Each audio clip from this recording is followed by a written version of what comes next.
Aloha and welcome, everyone. Welcome to the Dirty Dojo. I'm Sifu Z, I'm Sifu Chad. and we're here to entertain you. That's right.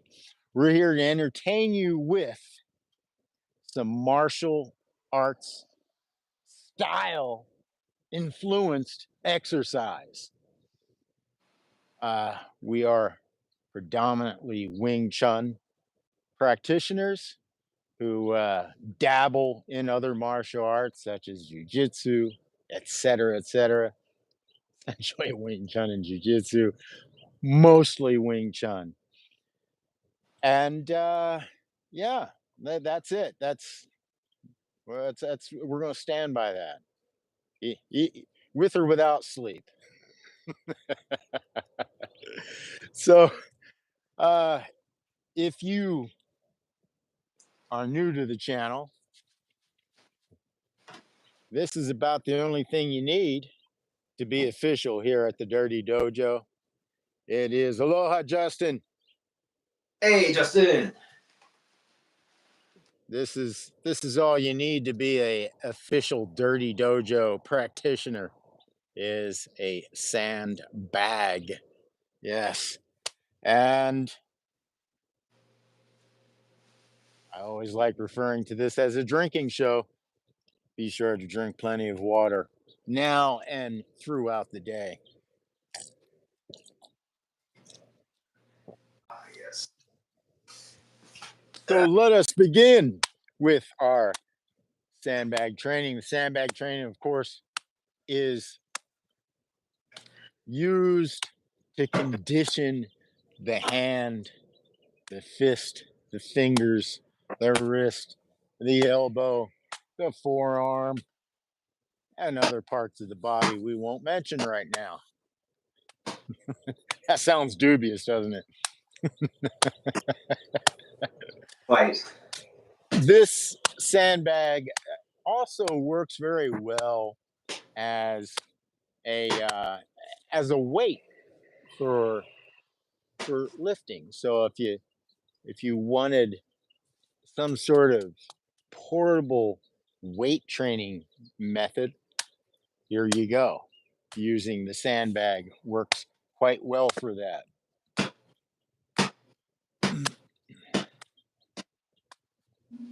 Now, you don't want to hit the bag too hard and injure the hand. If your hands are getting all bludgeoned, like you're starting to see a little redness and blood happening, arising on your fist, then guess what? You're doing it too hard and you're not going to achieve the goal that we are setting out to do with this sandbag. Of course, you've seen in the movies, Hollywood, Hong Kong, kung fu movies. Yeah, you'll see them hit it hard. You'll see them hitting bags with rocks or even ball bearings in it. In fact, my own Sifu was pretty infamous for that sort of training. However, often in Kung Fu, when you see a master do one thing and say the other, you have to give it some thought. And he certainly was the one that instructed us to go lightly. In fact, this is typically how you would see Grandmaster Chris Chan do the training. And this makes a lot of sense because you're really working for that proximity effect. There's another word, I can't think of it right now, but you want to acclimate yourself to this density. This is very much like the density of a human body. And Wing Chun has a thing called the 1-inch punch. I like to call it the no-inch punch, where you're really getting acutely acclimated. That's not the best word, but to this to this. If you Sifu Chat, if you come up with better words, do cut in. To replicate the density of a human body. Yeah, there's this proximity thing. When you're used to that, Oh, right? yeah, close quarters. Yeah, Yeah, close quarters. typically when we strike, we really tend to want to draw back in order to get some power behind the strike. Right. That's not exactly what we do in in our system of Wing Chun, but rather keeping everything out front. Because once you draw back, you also open yourself up for an attack. So having everything out front and being ready to jut or sort of just place. We've been using the term fist placement these days, trying to replace the term strike.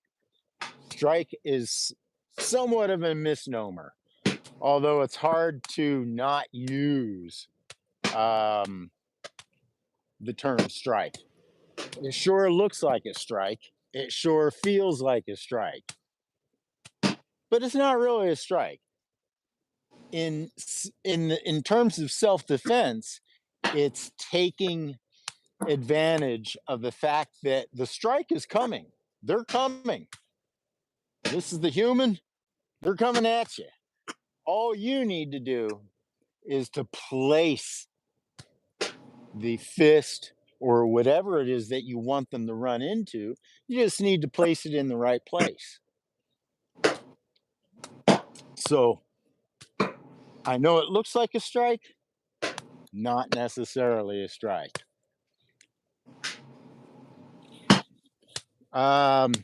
Justin, you have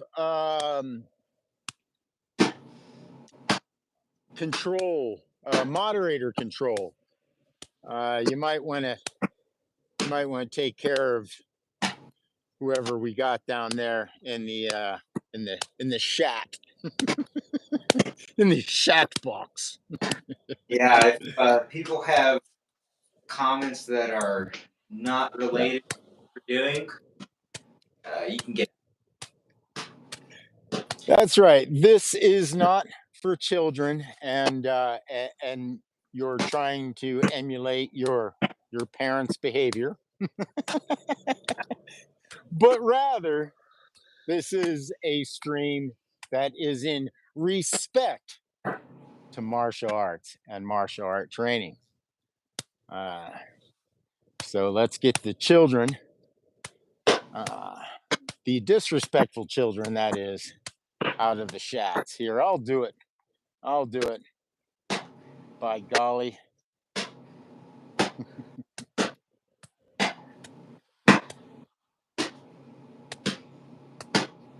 All right.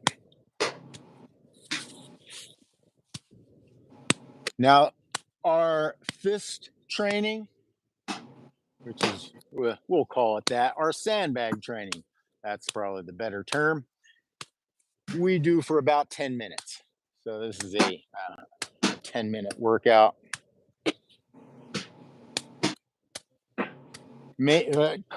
Comprising of 1/3 of our warm-up. Now, we do our warm-up for the public. It's an open public stream. However, the archives of this stream are available exclusively to our members only on patreon.com/SifuZ. So if you'd like to access our extensive library of Dirty Dojo live streams, go on over to patreon.com/SifuZ. Join us there for a mere pittance. A mere pittance, I tell you. I think like what, $5? $5 a month, and we give you the world for $5 is what we do. Yes, the A whole world of world. The whole world in your hands. You got the whole world. Yeah. Now, training the fist, the hand, the fingers, the wrist is really important in self defense. If you, this is more than likely and certainly the fastest thing that is going to come between you and your attacker. So if your hands are weak or fragile, uh, you've already lost, haven't you? So this is a very important aspect of self-defense training and Wing Chun training. Another aspect that's very important that we'll be going into in just a couple minutes from now is staying on your feet. There's an old saying that isn't exactly right, and that is most fights go to the ground. Well, that's not exactly true. Uh, if you're not a fighter, okay, maybe. Uh, if you are a fighter, uh, that's just simply not always the case. And even if it does go to the ground, a lot of times those fighters just get right back up. Uh, I don't like to mention the name much, but you know everybody knows it. Conor McGregor in the UFC, he was very famous for getting back up when he was taken down.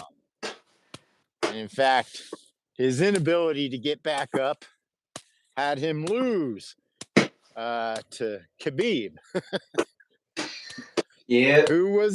who was superior on the ground.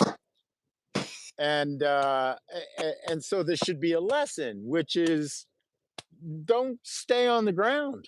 Don't get a if somebody takes you down, get up. I If another you go aspect. ahead. I think another aspect is that in the cage, you have another surface to work with to pin somebody, right? So it makes it harder for them to get up. But if you're Yeah. not pinned up against a wall or something like that, it makes it a lot easier for you to get up because you don't have something limiting your movement behind you. Well, that goes two ways. You can also use Yeah, the cage to get up you can. by Yeah, by shimmying up. You know, as the pressure is moving on you, you can all kind of work your way up the cage. So indeed. it all depends. Now, that's not to say that you shouldn't learn how to fight on the ground, how to do grappling or jujitsu, or we call it china. Of course, you should learn that sort of stuff. But in a self defense scenario, even the Gracies and all the seminars I've done with the Gracies back in the day, when they talked self defense, they talked about staying up off the ground. Even they understood that in self defense, it wasn't a good idea to stay on the ground. This was also learned in the early UFC when um, when when Gracie Hoist Gracie, he won, but he was having a hard time because there was a thing that wasn't known very much at the time. It's now very well known, called ground and pound. So when the jujitsu player puts you in their guard, you disregard the guard and you just stand up and start punching them, Yeah, right? Yeah, the punches are coming too hard and too heavy and too fast in order to catch them and, you know, do a triangle or do an arm bar yeah, in real time, especially when you don't have any clothes on, and right? you're You just on got your your face because like yeah, your brain nice concentrate. and slippery. Yeah, you're getting hit and you're just not thinking straight. Yeah, especially after that first, punch to the head. Yeah, that You're just, bounce. as you're, yeah, as you're shaking that off, the next one's coming, and the next one's coming. I'm not saying you can't do an arm bar or a triangle from a ground and pound. I'm just saying it's really challenging. Um, Usually if I have somebody in my guard and they stand up in my guard, I got to hurry up and hook one of those legs so I can take them back down in order to keep the fight on the ground. But again, that's sport. Uh, I don't know that I, I don't know that I would necessarily do that in a real self-defense situation. And a real self-defense situation, by golly, having your legs around a person, well, there's certain things that are available to them that yeah, you don't want them hitting that either. Wham or wham and wham, there's just yeah, yeah. So when people say jujitsu is the best self-defense, eh, come on. No. It's not. It's a great martial art. It's a great skill to learn. It's a great skill derived from Kung Fu China. Washed away during the Boxer Rebellion is my hypothesis. So, yeah, it's a good thing to know. But even a better thing to know is the basic common sense skill set of staying mobile, staying standing. In evolution, us humans evolved from the chimp, the apes, and what was the big evolution? It wasn't our brains, that's for damn sure. It wasn't our speaking, that's for damn sure. What was our great evolution? Standing up. Becoming bipedal, Yes. being able to run faster.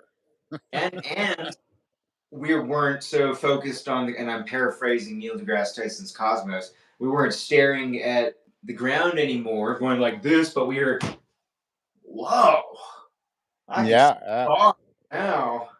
You know, yeah, being able. yeah, I won't. I was going to say being able to reach up into a tree. I'm sure a monkey, an ape, were perfectly fine climbing up a tree, whatever. yeah. Uh, but certainly one of the main things that separate us from our ape ancestors was to be bipedal, and that was for the sake of rather running after some food or running away from something that was trying to make you food. Mm. So this age old thing that we've evolved to be upright and move around on our feet is still valuable. Still valuable. Yeah, for sure. Let's go on to, let me see, what did we not have a chance to do? We did not. I don't think we did our kicks last session. We did. So we did. Oh, well, didn't we do the punches? I think we did punches and kicks. It was in our Patreon private that we um did more work on. I think it was Chum Q, and then I think we were gonna do the the Mookie, but then we didn't do that. But I know for certain that we did kicks and punches and sandbag Okay.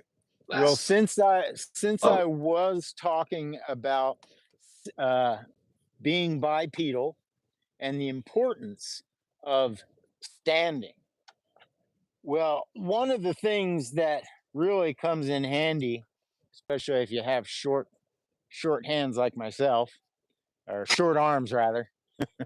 This is it. Yeah. If your arms are short and your opponent's arms are longer, having your hands out here ain't going to help you all that much. So often in self-defense scenarios, I said this last time, is I'll use a good old what's called a stop kick or a stomp kick. Either one. A stop kick is probably more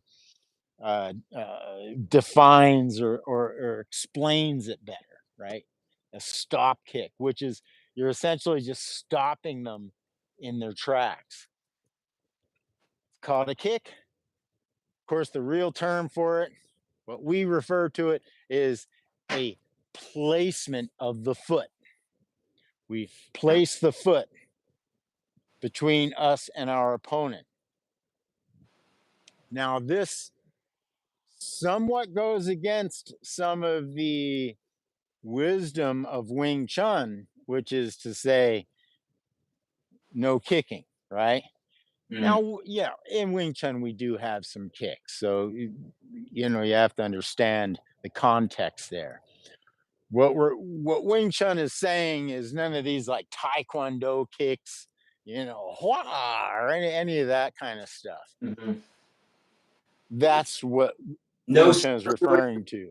No circular motion kicks, perhaps we could say it that way. Well, I wouldn't go there because then you would confuse the whole concept of circular motions within Uh, our there's that. Yeah. leg movements, right?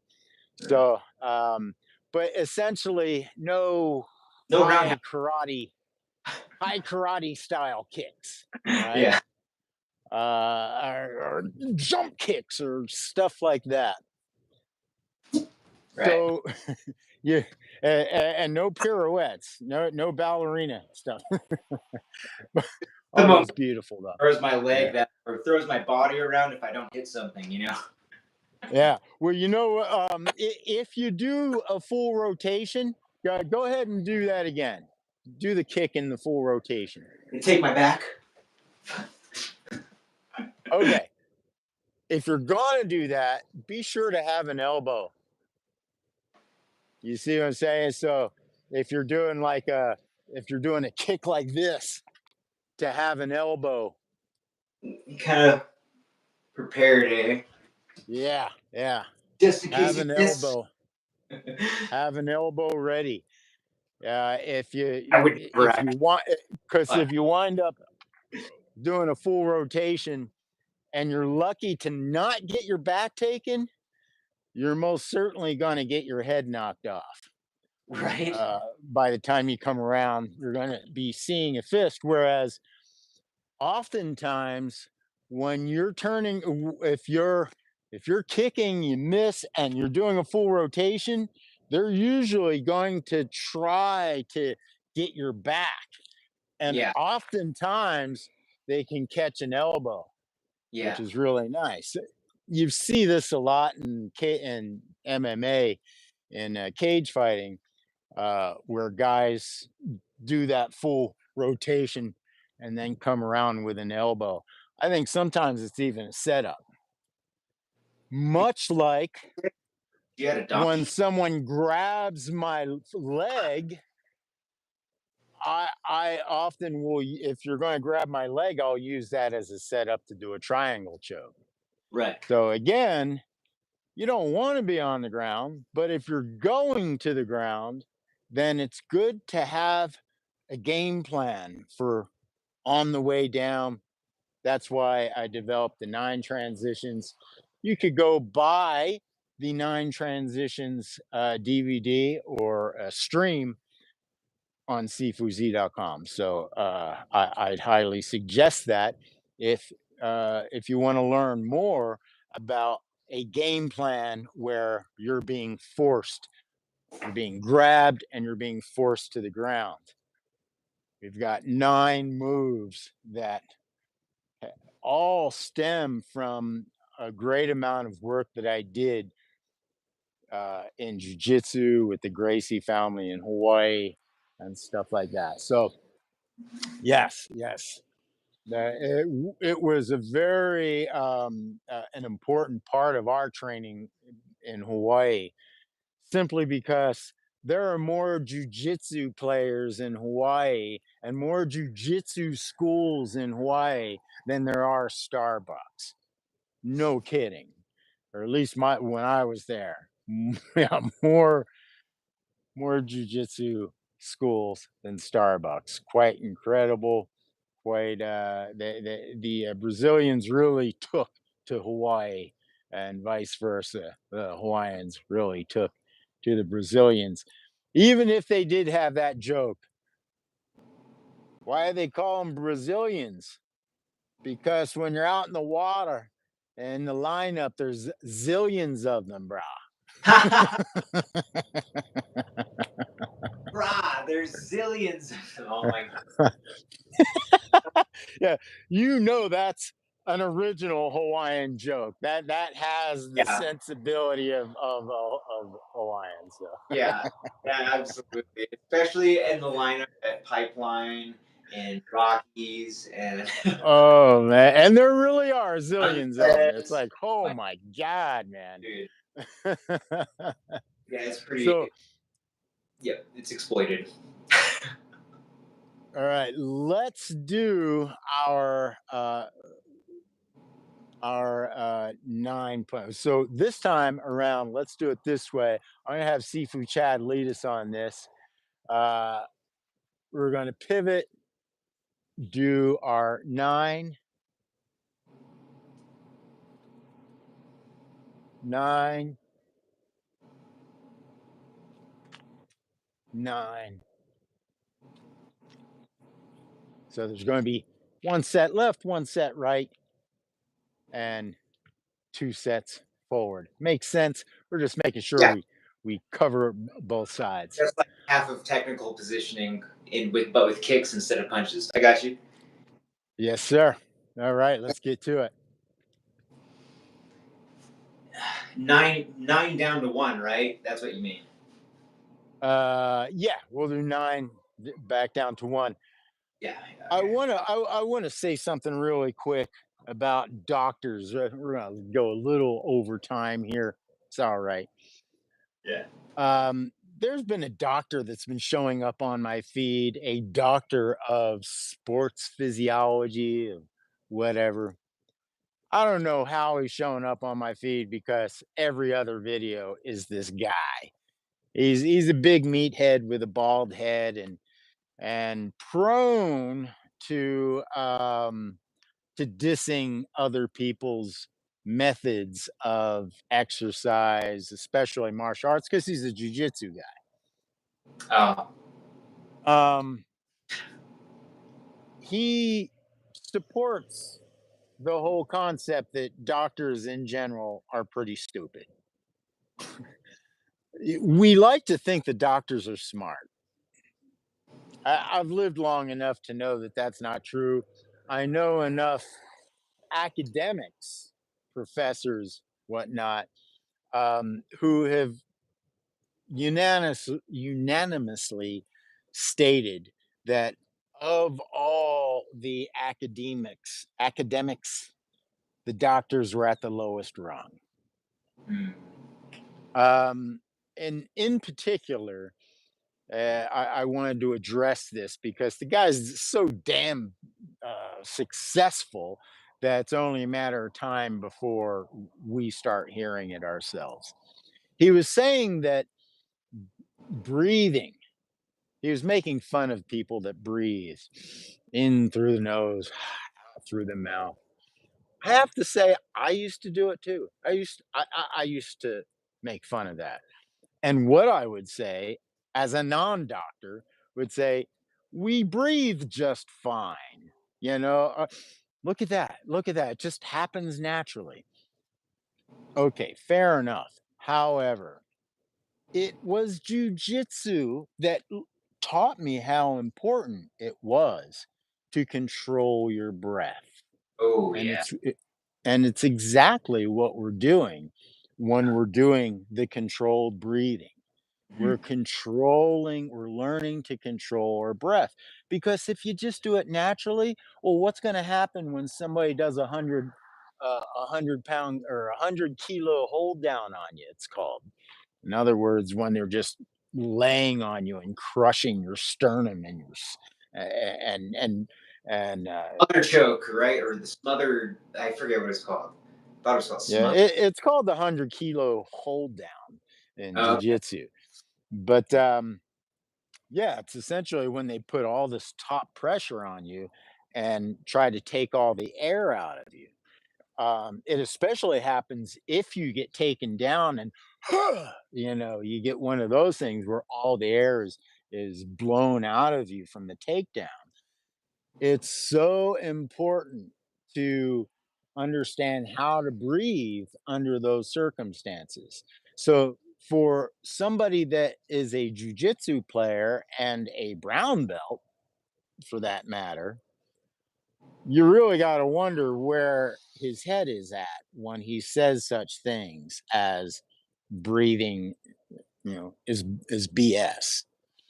Yeah. Breathing is important in almost all sports and almost everything. What are you talking about? Try go You know, swimming a 400, 45-second laps. without controlling your breathing. Yeah, dude. Without controlling your breathing, you're not you're gonna gas out very quickly. Yeah, in fact, that's one of the first thing that came to mind was swimming because one of the most Just challenging things I have water. when I swim is getting the breath right, man. One, two, three, trying to get that right.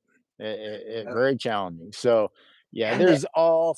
I don't even know. Maybe I don't know baseball or football. I don't know, but I don't really know of any sports that don't utilize controlled breathing. Hell, even when you're under having like a panic attack or when you're under a lot of stress, one of the yeah, main things you turn to is controlling your breath. yeah, When you're trying to go to sleep and you can't sleep, deep breathing exercises is the very thing that prescribed to yeah, you. One of the non-medicinal sort of things is to do controlled deep breathing. So and yeah, controlled deep breathing, by the way, is a count of four, yeah, breath in, hold the breath for 7 seconds, and exhale for 8 seconds. So it's called the 4-7-8 method of deep breathing. yeah. And it works fairly well. You know, Fairly. it's if I might add to that blasphemy that he had said that breathing's not. Okay, it's if you're a doctor and you're saying that, you must have failed the anatomy section of the circulatory and the respiratory system and how they both work together to essentially transport the oxygen much needed to your brain and your body through your blood cells. So, and if you can't control that, uh, Yeah, then maybe it's just the nature of the online beast where you need to say something controversial and contrary exactly, dude. so people click on it, To you know, get and then you dance around it, you say, well, sort of, but and then what make fun of it. we were talking about it just before that there's one Hagfish lyric that kind of like relates to this. It was what was it? You're waiting for a train, Rick, and you're brainless on the subject. Looking for attention and the things that people mention. Nothing better to do than to treat us right Yeah, if you want to. because you're online, Dude, oh my god. because you're on the internet. Oh, yeah. There, So All right. right. Let's without any more pause.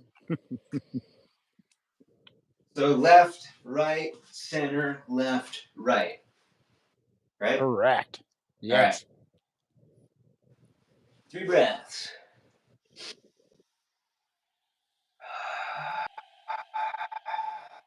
In through the nose, out through the mouth for the first 2 breaths. Now all through the nose. Controlled breathing through the nose.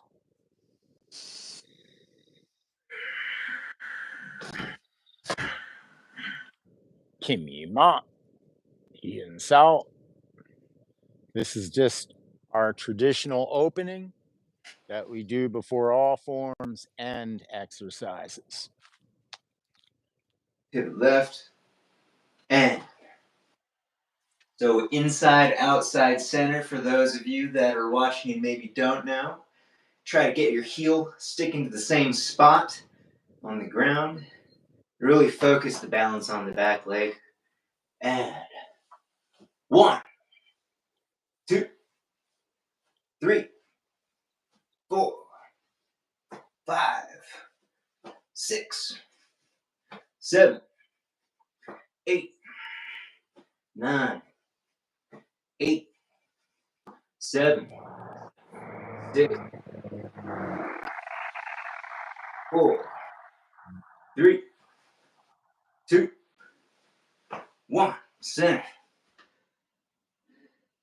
Pivot right. Oh, Sifu, you disappeared. Could have been a phone overheat. We shall continue though. Pivot right. Right side until he gets back online. And in, out, center. 1, 2, 3, 4, 5, 6, 7, 8, 9, 8, 7, 6, 5, 4, 3, 2, 1. Center. Nope, he's back. Are you back, Sifu? I'm still here. All right. I got you frozen on a. Yeah, I'm afraid it's probably not going to be resolved. All right. We're in center and left foot out. 1, 2, 3, 4, 5, 6, 7, 8, 9. Tight back fists. 8, 7, 6, 5, 4, 3, 2, 1. Right side. And 1, 2, 3, 4, 5, 6, 7, 8, 9, 8, 7, 6, 5, 4, 3, 2, 1. And center. Good. Now, that was just an introduction to our kicks or our leg exercise. It is predominantly to help us to get really good balance, especially for that stop kick that I was talking about. If you have good standing leg balance, then you're probably going to do pretty well with utilizing a stop kick for self-defense, for getting that distance between you and your attacker. And it also buys you a valuable second or so of time to sort of figure out what the heck is going on how you're going to respond to the attack. Oftentimes, I got to say, there hasn't ever been a time that I used a stop kick where I had to then continue to fight. I usually try to make sure, not usually, I make sure that my stop kick hits their sternum. And and that usually has them stopping to kind of get some air, and then during that little pause they're able to reconsider their actions. Mhm. Now not one size fits all.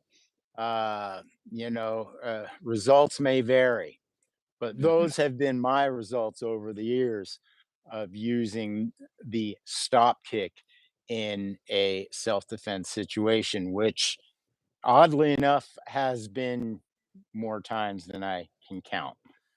Uh, but that's a different story altogether. Um, yeah, how do you like how long I could just hold on to that one leg there? That's just incredible, huh? I'm doing ventriloquism and holding that pose. Guinness Book of World. So, all right, we're going to go on over to the patreon.com/cfuz and continue our class. This has been our warm up that we invite the whole world to come to and to share our martial arts. And we also invite others to, in the comments down below, share some of their martial art experience as well. We have respect for all, well, practically all martial arts. All effective martial arts are okay with us here at the Dirty Dojo. So, again, if you'd like to join us for our private sessions, go on over to patreon.com/cfuz, and we'll see you over there.